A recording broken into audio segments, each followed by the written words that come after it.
రాజకీయం cinema గమ్మతి ఇచ్చంత్రాలు viral అవుతున్న వీడియోలు ఇట్లా తీరు వార్తలతోని మైక్ టీం ముచ్చటైతే తయారుగున్నాయి. చలో చూసేద్దాం పారి. అంతకంటే మొదలు హెడ్లైన్స్. రెండు రాష్ట్రాల సీఎంలు కలవబోతుర్రు 6 తారీఖు. కూసోని మాట్లాడి విభజన పంచాయతీలకేస్తారట బ్రేకు. తెల్ల కుర్తా వేసుకున్న జగన్ ఫోటోలు అవుతున్నాయి వైరల్. నా లెక్క అయిందేందని పర్షాన్ అవుతాడేమో పాపం పాల్. అర్జునుడి తాలూకా అనుకుంటా కొత్త నంబర్ ప్లేట్లు. ఇదెక్కడ అభిమానం రాయ్యా అనుకుంటా జనాల కామెంట్లు. మన CM Revanth sir Andhra CM Babu సార్లు సీఎంలైన కాన్ నుంచి ఒక్కసారి కూడా కలవలేదు. ఇద్దరికిద్దరు సీఎంలైనాక శుభాకాంక్షలు చెప్పుకున్నారు గాని ఎదురుపడి షేక్ హ్యాండ్లు ఇచ్చుకోలేదు. ఇప్పుడిగా రెండు రాష్ట్రాల ప్రయోజనాల కోసం ఇద్దరు సీఎంలు కూర్చొని మాట్లాడుకోబోతుర్రు. బాబు సార్ తెలంగాణ సీఎం రేవంత్ సార్ను కలుసుకోనికే పనివడ ఉత్తరం రాసిండు. ఈ నెల 6 తారీఖు నాడు ఇద్దరం కలిసి కూసుందాము, విభజన సమస్యల మీద మాట్లాడుకుందాము, ఏ లొల్లి గిల్లి లేకుండా రెండు తెలుగు రాష్ట్రాలను అభివృద్ధి చేసుకుందాం అనుకుంటా మన సీఎం కు లెటర్ రాసిండు బాబు సారు. ఇక రేవంత్ సార్ కూడా ఉత్తరానికి బదిలిచ్చిండు. తప్పకుండా కలిసి కూర్చొని పంచాలు తస్వ చేసుకుందాము, 6 తారీఖు నాడు కూర్చొని మాట్లాడుకుందాం పక్కా అని బాబు సార్కు రిప్లై ఇచ్చిండు. దీంతో రెండు రాష్ట్రాల సీఎంలు ఇద్దరు తొలిసూరి కలిసి మాట్లాడుకోబోతున్నారు. ముఖ్యంగా తెలుగు రాష్ట్రాల నడుమ చాలా పంచాలు తెగిపోయినా నీళ్ళకాడ పంచాలు ఇంకొద్ది ఉన్నాయి. ఆ వాటాల కాడ తేడాలు తెంపుకుంటే ఏ లొల్లి పంచాలు లేకుండా అవుతాయి. గెట్టు పంచాలు కూడా ఏం లేవు. ఇప్పుడు ఉద్యోగుల విభజన, ఆఫీసుల విభజన కూడా అయిపోయింది. ఉమ్మడి రాజధాని గడువు కూడా తీరిపోయింది. ఇక వాళ్ళు ఏం మాట్లాడుకుంటారు అనే దాని మీద అందరి నజరు ఉన్నది. ఇప్పుడు ఇక ఆంధ్ర అసెంబ్లీలా ఎమ్మెల్యే ప్రమాణ స్వీకారం చేసినాడు కానొచ్చిందంటే మళ్ళా ఇదివారం దాకా గాన రాలే మాజీ సీఎం జగన్. బయట గాన రాకున్నా గాని సోషల్ మీడియాలో మాత్రం కొత్త లుక్ తోని మస్తుగా వైరల్ అవుతుండు. అగో అంత కొత్తగా గానొచ్చేటందుకు ఏం స్టైల్ మార్చిండు అనంటే చెప్పుడెందుకు చూసేయుర్రి. 11 సీట్లతోని ఫ్యాన్ పార్టీ పరాభవం పాలే వరకలా ఆ టీవీ ఏమైపోయిందో, మరి ఆ సూపర్ లుక్స్ ఏమైపోయాయో పాపం. ఇగో ఇట్లా తెల్ల కుర్తా వేసుకొని బాధున్నా గానీ బయటికి మాత్రం కిల్లకిల్ల నవ్వుకుంటా కానొస్తుండే జగన్ అన్న. వారం రోజుల సంది బెంగళూరులో ఉంటుండే కదా మాజీ సీఎం. ఆనే వచ్చిపోయే కార్యకర్తలకు ఫ్యాన్ పార్టీ ఫ్యాన్లకు ఫోటోలు ఇచ్చి నవ్వుకుంటా నెత్తిన చేతులు పెడుతున్నాడు. ఇక ఏండ్ల సంది ఎప్పుడు కానొచ్చినట్టే అంగి ప్యాంటుతో కాకుండా ఇగో ఇట్లా కుర్తాలు కానొచ్చే వరకలా సడన్ గా చూస్తే శాంతి దూత అనుకొని కన్ఫ్యూజ్ అయ్యే ప్రమాదం కూడా ఉందనుకుంటా కొందరు కామెంట్ చేయబట్టిరు ఇంటర్నెట్లా. పూర్తిగా పాల్లా మారిపోతున్న జగన్ ని చూడండి అనుకుంటా ఇంకొందరు కామెంట్ చేయబట్టిరు. ఇంకో దిక్కు ఆడుకోరు అభిమానులు మాత్రము మా అన్న ఎట్టున్న బంగారం సార్ అని అనుకుంటా పోస్టులు వేస్తున్నారు. అయినా నూతిల వడ్డల మీదే నూరు ముచ్చట్లు అన్నట్టు ఓడిపోయిన ఏం చేసినా చేయకున్నా ఎట్లా కానొచ్చినా గానీ ట్రోల్స్, మీమ్స్, కామెంట్లు కామనింగా. కల్కి సినిమా తోపు, సూపరు, బంపర్, బ్లాక్ బస్టర్ అని కొందరంటే ఏముందన్లా భారతాన్ని బర్బాద్ చేసి కథ పేరు మీద కల్తీ చేసి అంత ఆగం చేసిరని ఇంకొందరు అనబట్టిర్రు. మొత్తానికి ఇగో ఇట్లా ఏదో ఓ తీర్లా సోషల్ మీడియాలో చర్చ నడుస్తుంటే కొత్తగా కొన్ని ఫోటోలు కూడా కల్కి పేరు మీద వైరల్ కాబట్టినాయి. అచ్చం ఇగో గిట్లా. కల్కి సినిమా రిలీజ్ కు ముందు ప్రమోషన్లు ఏం చేస్తలేరు, ఏడ ఇంటర్వ్యూలు కూడా ఎక్కువ ఇస్తలేరు, అసలు ప్రీ రిలీజ్ ఈవెంట్ కూడా పెట్టలేరు. ఆయనతేమన్నా తేడా కొడుతుందా ఏంది అని ఎటమటమయ్యారు కొందరు. కానీ సినిమా రిలీజ్ అయినాక ఫస్ట్ డే ఫస్ట్ షో పడ్డ కాంచి టాకు జోరు అందుకుంది. ఇప్పటి కూడా హౌస్ఫుల్ కలెక్షన్లతో ఆడుతుంది. ఇక ఇదంతా ఒక ఎత్తు అయితే సినిమాలో అర్జునుడిగా చేసిన విజయ్ దేవరకొండ మీద మస్తుగా ట్రోల్స్, మీమ్స్ కూడా వస్తున్నాయి. అసలు ఆ క్యారెక్టర్ ఆయనకు సూట్ కాలేదని, డైలాగ్ డెలివరీ మంచిగా లేదని ఇట్లా మస్తు కామెంట్లు చేస్తున్నారు. దాంతో విజయ్ దేవరకొండ హార్డ్ కోర్ అభిమానుల నుండి ఎందుకు కావాలని నెగిటివిటీ చేస్తున్నారు. సొంతంగా ఓ హీరో పైకి వస్తుంటే ఓర్చుకోలేకనా ఈ పోస్టులు అని అనుకుంటా అరుచుకుంటున్నారు. ఇక ఇది ఇట్టుంటే ఇంకొందరుండి విజయ్ని మీరు ఎంత ట్రోల్ చేస్తే మేము అంత లేపుతాము, మా అభిమానం ఏందో చూపిస్తాం అనుకుంటా ఏ క్యారెక్టర్ మీద అయితే మీరు కామెంట్లు చేస్తుర్రో ఆ క్యారెక్టర్ని ఎలివేట్ చేస్తాం బరాబర్ అనుకుంటా ఇగో ఇట్లా బండ్ల నెంబర్ ప్లేట్లకు కల్కిలో అర్జునుడి తాలూకా అని రాపిస్తున్నారు. మరి రాపించిన బండ్లు రోడ్ల మీద ఎంతగానో తిరుగుతున్నాయి ఏమో కానీ ఈ ఫోటోలు మాత్రం సోషల్ మీడియాలో మస్తు తిరుగుతున్నాయి. దాంతో మీమ్స్ కూడా వస్తున్నాయి.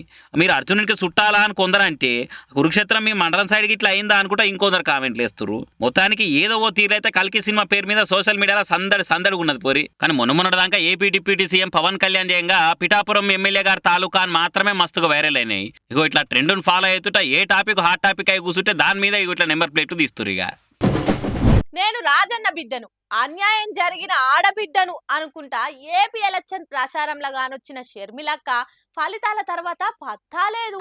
ఏమాయే ఏడికి వాయే చూద్దామన్నా గానొస్తలేదని అక్క హార్డ్ కోర్ ఫ్యాన్స్ అనుకునుడే ఆల్చం. ఇగో ఇట్లా ఎంట్రీ ఇయ్యనే ఇచ్చింది. నమస్తే అక్క, మంచిగున్నావా? అన్న మీద కోపంతో పెట్టిన వైఎస్ఆర్టీపీతోని తెలంగాణలో రాజకీయం చేద్దామని చూసి ఏం అయ్యే పనులాగా అనిపిస్తలే. పైగా ఫిజికల్ గాను మెంటల్ గానే స్ట్రెయిన్. ఇంకేముందిలే అనుకొని పార్టీని పార్టీ చేతిలో కలిపేసి 3 రంగుల జెండా బట్టి ఏపీకి పోయి అన్న మీద బీపీ చూయించింది. కాంగ్రెస్ కెళ్ళి కడపల ఎంపీగా పోటీ చేసి ఓడిపోవడే కాకుండా ఒక్క సీటు కూడా కాంగ్రెస్ కు రాకపాయే. ఎన్నో ఆశలతోని పార్టీని కాంగ్రెస్ లో కలిపేసి కష్టపడ్డా గానీ పనితనానికి తగ్గ పాయదా లేకుండా వాయ పాపం. ఇవాళ హైదరాబాద్ లో సీఎం రేవంత్ సార్ ను మర్యాదపూర్వకంగా కలిసింది. సీఎం సార్ కూడా శాల్వా కప్పి చెట్టుకుండి చేతిలో పెట్టి మంచిగా మాట్లాడిండు. అంతకు ముందుగానే డిప్యూటీ సీఎం బట్టి సార్ ఇంటికి కూడా పోయి ఆయన కూడా కలిసింది షర్మిలక్క. ఈ నెల 8 తారీఖు నాడు ఆయన వైఎస్ రాజశేఖర రెడ్డి జయంతికి రావాలని చెప్పింది. ఇక రాకొచ్చిందని అందరిని పరిచయం చేసి జరసేపు కుర్చీలో కూర్చోబెట్టి మంచి షెడ్ అన్ని నడుచుకున్నాడు బట్టి సారు. ఇంతైనా ఇద్దరు ఇప్పుడు ఒక పార్టీనేనాయే. మీదికెళ్ళి వైఎస్ఆర్ అంటే బట్టి సార్కు మస్తు అభిమానం అని కూడా అందరికీ ఎరికిన ముచ్చట్నే. ఇప్పటికి కూడా ఆయన పూజ రూమ్లో పెద్ద వైఎస్ఆర్ ఫోటో పెట్టుకొని దండం పెడుతుంటాడు. మరంత పారెం చూపించే లీడర్ను పిలుచుడు పద్ధతేనాయే అని అనుకుంటా ఇగో ఇట్లా ఇంటికి వచ్చి మరీ పిలిచింది షర్మిల. ఇక మరి ఇట్లా అందరిని కలుపుకుపోతుంటా ఆంధ్రాల ఆగమైన హస్తాన్ని పైకి లేపుకుంటా ఈ 5 ఏళ్లలో ఎంత పతారం వెంచి పార్టీని ఏ తీరుగా ఎక్కదీపల్లోకి వెలిగిస్తుందనే చూడాలిగా. పాలకొల్లు ఎమ్మెల్యే ఆంధ్ర మంత్రి నిమ్మల సారు రూటే సపరేటు. అధికారంలో ఉన్నప్పుడే కాదు, ప్రతిపక్షంలో ఉన్నప్పుడు ఎట్లుండో గిప్పుడు గట్లనే ఉండు. అదే ఎక్సెల్ బండేసుకొని తిరుగుడైతే బంద్ చేయాలి. పాలకొల్లు గల్లీల నిమ్మల సారు గురించి అడిగితే ఎంత నిమ్మల మనిషో చెప్తారనే తట్టుండు కదా నిమ్మల సారు. ఒక దివ్యాంగునికి పింఛన్ రాకుండా ఆపిరట గత పాలకులు. అయితే ఈ సంగతి నిమ్మల రామన్నకు తెలవంగానే పనివాడ ఎక్సెల్ బండి మీద వెనక కూసోబెట్టుకొని ఆఫీస్కు తీసుకుపోయి పింఛన్ రాపిచ్చిండు. ఆయనకు దివ్యాంగుల పింఛన్ కూడా ఇప్పించిండు. ఇక ఈ వీడియో ఇప్పుడు సోషల్ మీడియాలో గిరా తిరుగుతున్నది. పింఛన్ తీసేసారమ్మా ఇది పింఛను ఏ గవర్నమెంట్ లో తీసేశారు పింఛను? జగన్మోహన్ రెడ్డి వచ్చాక తీసాడు పింఛను. సర్టిఫికేట్ లో మీకు ఎంత ఉంది వికలాంగతత్వం? 100% వికలాంగతత్వం ఉంది. ఇప్పుడు మీకు పింఛన్ పీకేసాడు. ఎందుకు తీసాడంట? యూనిట్ లో కరెంటు బిల్లు దాటిందని తీశారు. మీది ఇప్పుడు మీ ఇంట్లో మీ అమ్మది కూడా రావట్లేదా? ఇద్దరికి పింఛన్ రావట్లా. నీలాంటి పాపం నడవలేని వాళ్ళకి పేదవాళ్ళు మీది తెల్ల రేషన్ కార్డేనా? తెల్ల రేషన్ కార్డు అయినా సరే పింఛన్ తీసేశారు. మీరు తీసాడు, మీ అమ్మగారు తీసారు. ఎప్పటి నుంచి వస్తుంది మీకు పింఛను?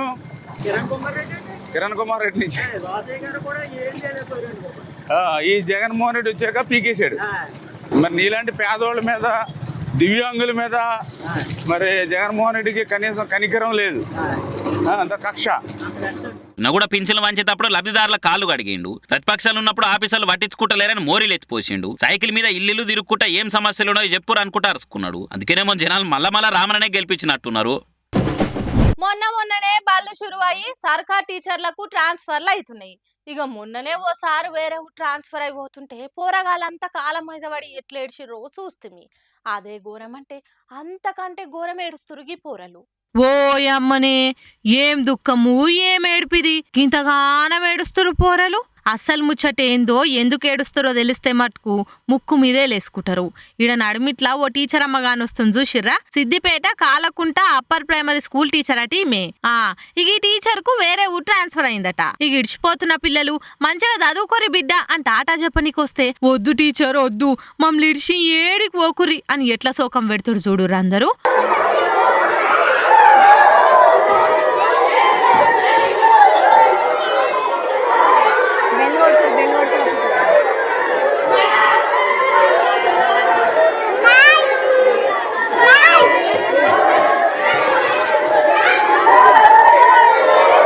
వాయమ్మ ఒకల్ని పట్టుకొని ఒకళ్ళు తలుచుకొని పక్కన వాళ్ళకి ఏడుస్తుర్రు. టీచర్ చదువుకోరిరా అని వాతలు పెట్టినా ఇంతగానో ఏడ్చిరో లేదో గాని ఒక్క పారే వేరే తానికి పోతుందని తెలివంగానే ఆ బుడ్డ పొరలకి ఏం అర్థమైందో ఏమో మామూలు కొట్టినా తిట్టినా మా మంచి గురించే, మా భవిష్యత్తు గురించే చెప్పేది. ఇక ఇప్పటి సంది మా టీచర్ మాకు చదువు చెప్పదని తెలిసి గీ తీర్లా ఉన్నోళ్ళంతా శోకం పెట్టేసరికి టీచర్ కూడా ఏడ్చింది. ఇక ఇది చూసిన నెటిజన్లంతా మాకు కూడా మా చిన్నప్పటి రోజులు యాదొస్తున్నాయి, మా స్కూల్లో పలానా టీచర్ వెళ్ళిపోతే మేము కూడా గిట్లనే ఏడ్చినాం అనుకుంటా అలా పాత రోజులు గుర్తు చేసుకొని బాధపడుతుర్రు. ఎంతైనా కొట్టినా తిట్టినా మన టీచర్ వెళ్ళిపోతే జర బాధనే అనిపిస్తుంది కదా అనుల్లా, ఏమంటారు? మనుషులకు అంబడాలు పుడితేనే అదో విచిత్రంగా చూస్తారు. అందులో ఇంకా 3-4 ఉట్టిర్రంటే కథం జాతరకు వచ్చినట్టే ఉన్నోళ్ళంతా వచ్చి ఆ పసివిళ్ళలను చూసి పోతారు. అసొంటిది మేకకు ఒక్క కాన్పులని 7 పిల్లలు పుడితే ఎట్లుంటది కథ? ఇగో గిట్లుంటది. 1, 2, 3 మొత్తం 7 పిల్లలున్నట్టున్నాయి కదా. అవన్నీ ఒక్క తల్లి పిల్లలే, ఒక్క ఈతలనే పుట్టినాయి. నమ్మ బుద్ధి అయితలే కదా. మొదలు మేం కూడా గట్లనే అనుకున్నాం. అటెనక ఈ కాకతోటి మాట్లాడినాకనే నమ్మినాం. కింద కొన్నాం 3 మగవి 4 ఆడపిల్లలు. సరే వేసినందుకు సంతోషంగా అనిపించింది. మంచిగానే ఇప్పటి వరకు పాలు కూడా మంచిగా చిక్కుతాయి. మేక ఆరోగ్యం మంచిగానే ఉంది, పిల్లల ఆరోగ్యం మంచిగానే ఉంది. కానీ పాలకు ఇప్పుడు మేకను కొనాలా ఎట్లా చేసి సాదుకోవాలి వాటిని అని సంతోషం అనిపిస్తాను. మహబూబాబాద్ జిల్లా మరిపెడ చిల్లంచెర్ల ఊర్లే వెంకన్న అనే గీ కాకతాన ఆయన జాదుకునే మేకకు ఒక్క ఈతలనే 7 పిల్లలు పుట్టినాయి. మా అంటే ఒక్క పారే 3 లేక 4 పిల్లలు పుడతాయి. అసొంటిది 7 పిల్లలు పుట్టేసరికి అందరు నోరెళ్ళబెట్టి నిజమా అబద్ధమా అని చూసిపోదామని వస్తురట. ఆ 7 పిల్లలల్లా 3 మగ పిల్లలు 4 ఆడపిల్లలు ఉన్నాయట. ఇప్పుడైతే మేకకు పానం మంచిగానే ఉంది, మేత కూడా మంచిగానే మేస్తుందని చెప్తుండు కాక. ఇక అవి పెరిగే కొద్దీ తల్లికి దానా ఇంత పచ్చిగడ్డి మంచిగా పెట్టే, తల్లి మంచిగా ఉంటేనే పిల్లలు మంచిగా ఎదుగుతాయి అని సలహాలు ఇస్తురట పెద్ద మనిషికి. బ్రహ్మంగారు కాలజ్ఞానంలో చెప్పినట్టు ఇంకెన్ని చిత్రాలు చూస్తామో ఏమో.